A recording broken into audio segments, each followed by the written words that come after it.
नमस्कार. कोकणी थाट या आपल्या यूट्यूब चॅनलमध्ये तुम्हा सर्वांचे मनपूर्वक स्वागत. तर आज आपण बघणार आहोत संक्रांत किंवा भोगीसाठी जी मिक्स भाजी बनवतो त्याचे साहित्य आणि कृती. तर या भाजीसाठी आपल्याला लागणार आहे वाटप. तर त्या वाटण्यासाठी मी इथे 2 कांदे घेतलेत, 7-8 लसूण पाकळ्या, 1 इंच आलं, 1 वाटी सुकं खोबरं घेतलंय, मी इथे भाजून घेतलंय, थोडे शेंगदाणे आणि कोथिंबीर. तर सर्वप्रथम आपल्याला वाटण करण्यासाठी सगळं साहित्य भाजून घ्यायला लागणार आहे. तर त्यासाठी एका पॅनमध्ये 1-2 चमचे तेल घ्यायचं आहे आणि ते गरम झाल्यावर त्यामध्ये कांदा आपण गुलाबीसर असा परतून घ्यायचा आहे.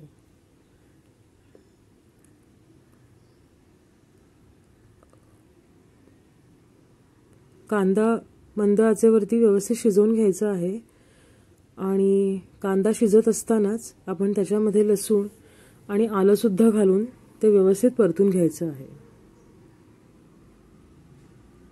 तर यामागचं कारण असं आहे की लसूण सुद्धा व्यवस्थित परतली जाते, तिचा कच्चापणा जो आहे तो निघून जातो, म्हणून कांद्याबरोबरच लसूण परतून घ्यायची आहे. आणि कांदा भाजून झाला की त्यात आपण जे सुकं खोबरं घेतलं होतं ते भाजून आपण त्यात घालून घ्यायचं आहे. माझ्याकडे ऑलरेडी भाजलेलं होतं म्हणून मी घातलेलं आहे. तर इथे मी या वाटणामध्ये थोडे शेंगदाणे सुद्धा घेतलेले आहेत.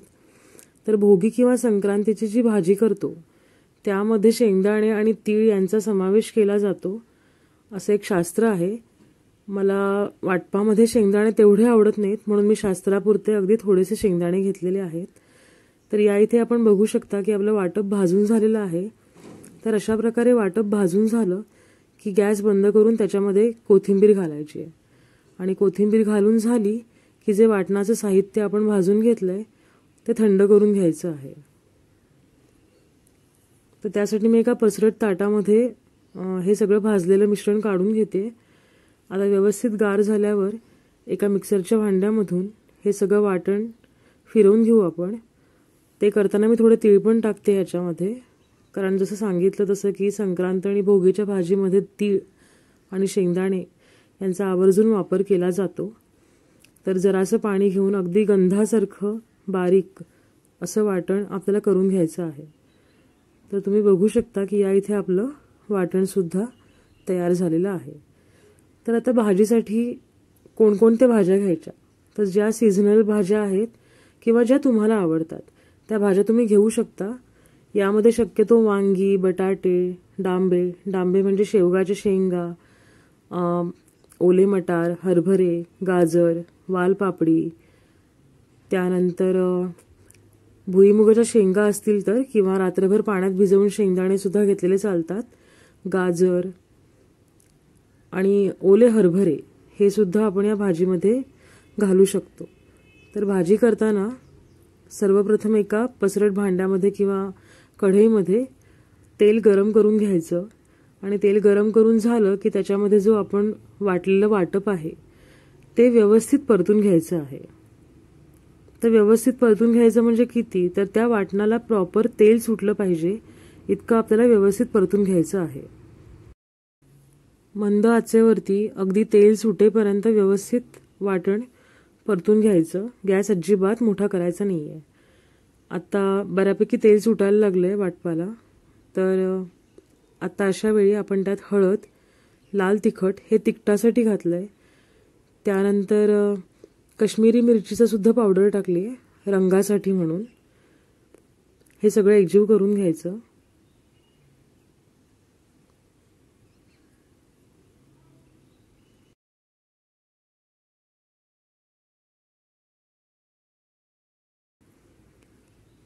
हे सर्व व्यवस्थित एकजीव झालं की त्यामध्ये वांगी आणि शेवग्याच्या शेंगा या सोडून इतर भाज्या घालून परतून घ्यायचं आहे. वांगी आणि शेवग्याच्या शेंगा लवकर शिजतात आणि त्यांचा भुगा होतो, त्यामुळे नंतर घालायच्या आहेत त्या. पण सध्या गाजर, मटार, हरभरे, पावटे, वालपापडी हे जे आपण घेतलंय या सगळ्या भाज्या आपण व्यवस्थित त्या वाटणामध्ये परतून घ्यायच्या आहेत. भाज्या परतून झाल्या की त्याच्यामध्ये चवीनुसार मीठ, गोडा मसाला, 1 टीस्पून धणे पावडर आणि थोडा गरम मसाला असं घालून आपण ते एकजीव करून घ्यायचं. गोडा मसाला नसेल तर धणे जिरे पूड जास्त घातली तरी चालेल. मी या इथे गोडा मसाला घालून सुद्धा धण्याची पावडर टाकलेली आहे, कारण ती चवीला खूप छान लागते. आता हे व्यवस्थित एकजीव झाल्यावर त्याच्यामुळे मध्ये 1 ग्लास वगैरे पाणी घालून त्याला एक व्यवस्थित उकळी येऊ द्यायची. अगदी खदखदून उकळी आली पाहिजे, म्हणजे भाज्या अर्ध्यापेक्षा जास्त शिजतात. तुम्ही आता पाहू शकता की मिश्रणाला व्यवस्थित उकळी आलेली आहे आणि आपल्या भाज्यासुद्धा अर्ध्यापेक्षा जास्त शिजलेल्या आहेत.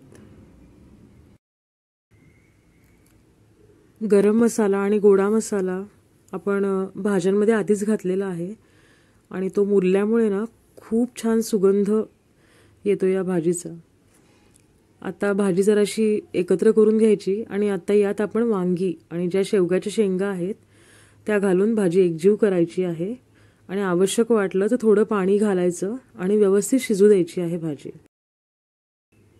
तर शेवग्याच्या शेंगा ज्या आहेत त्या तुम्ही आधी शिजवून सुद्धा यात घालू शकता, पण त्यासाठी जे शेवगा उकडण्यासाठी जे पाणी वापरले आपण ते नक्की या भाजीत टाका, त्याच्यामुळे चव खूप छान येते. नाहीतर असं शिजवलं तरी लगेच शिजतातच, त्याच्यामुळे त्याचा शेवग्याचा जो फ्लेवर आहे तो देखील भाजीत उतरतो.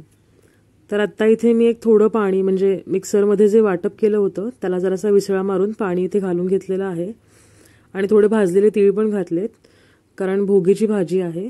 तीळ आणि शेंगदाण्याचा सढळ असते वापर केलाच पाहिजे. तर आता इथे बघू शकता की भाजीला खूप छान उकळी आलेली आहे आणि व्यवस्थित सगळ्या भाज्या शिजलेल्या सुद्धा आहेत. तर आत्ता यात आपण सुपारी एवढी चिंच आणि आवडीप्रमाणे गूळ घालून भाजी परतून घ्यायची आहे. तर काही लोकांना गोडवा नाही आवडत भाजीत, त्यांनी गूळ नाही घातला तरी चालेल, पण गुळामुळे खूप छान चव येते, त्याच्यामुळे आवर्जून थोडा तरी गूळ नक्की टाका. आता गूळ आणि चिंच घालून झाल्यावर सुद्धा एक वाफ येऊ द्यायची भाजीला आणि आपली भाजी आता तयार झालेली आहे. आता आपण पाहूयात बाजरीची भाकरी. तर त्यासाठी मी बाजरीचं पीठ घेतलंय परातीमध्ये आणि त्यात थोडे तीळ घातलेत. तर बाजरीचं पीठ आपण आता मळून घेऊया. तर बाजरीचं पीठ जे आहे ते चिकटच असतं, त्याच्यामुळे गरम पाणी घालण्याची जास्त काही आवश्यकता नाही. मी इथे नेहमीचंच पाणी, नॉर्मल पाणी वापरलेलं आहे. तर भाकरीचं पीठ व्यवस्थित थोडं पाणी घालत व्यवस्थित मळून घ्यायचं आहे. जर पीठ व्यवस्थित मळलं गेलं तर भाकरीच्या कडा तुटत नाहीत, भाकरी व्यवस्थित थापता येते. म्हणून पीठ व्यवस्थित मळून घेणं गरजेचं आहे. तर व्हिडिओमध्ये दाखवल्याप्रमाणे थोडं पाणी घालत पीठ मळून घ्यायचं आहे.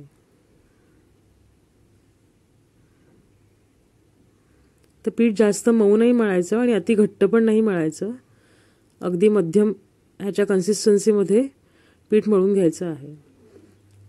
आता आपलं पीठ मळून झालंय, आपण भाकरी थापून घेऊया. त्यासाठी मी रेग्युलर पोळीपेक्षा जरासा मोठा गोळा घेतलेला आहे भाकरीच्या पिठाचा आणि एका हाताने दाब देत देत भाकरी आपण थापून घ्यायची आहे.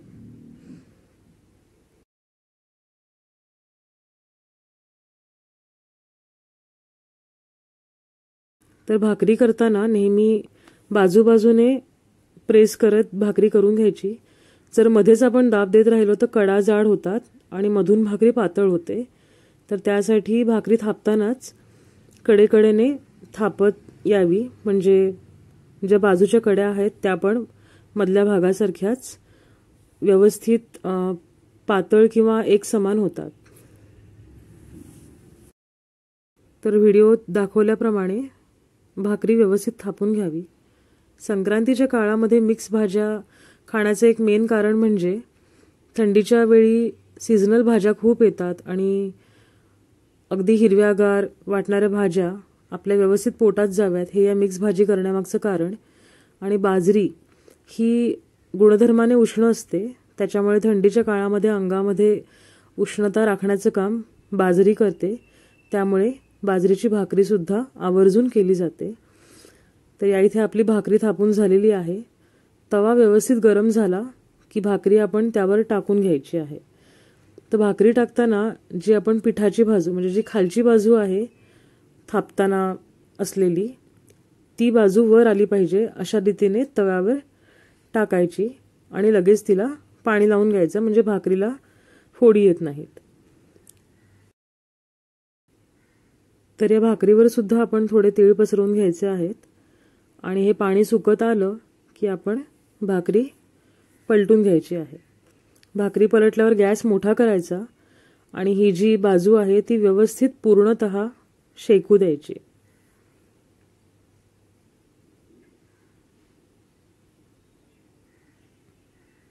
आता ही बाजू दुसरी जी आहे ती व्यवस्थित शेकलेली आहे.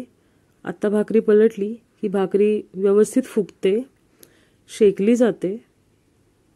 तर तुम्ही बघू शकता की आपली भाकरी सुद्धा टम्म फुगलेली आहे आणि भोगीचा जो मेन्यू आहे तो आपला तयार झालेला आहे. मिक्स भाजी आणि बाजरीची भाकरी.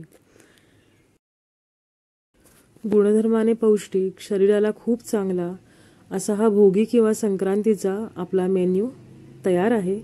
तुम्ही सुद्धा नक्की करून पहा आणि रेसिपी आवडली असेल तर आपल्या कोकणी थाट या यूट्यूब चॅनलला नक्की लाईक आणि सबस्क्राईब करा. धन्यवाद.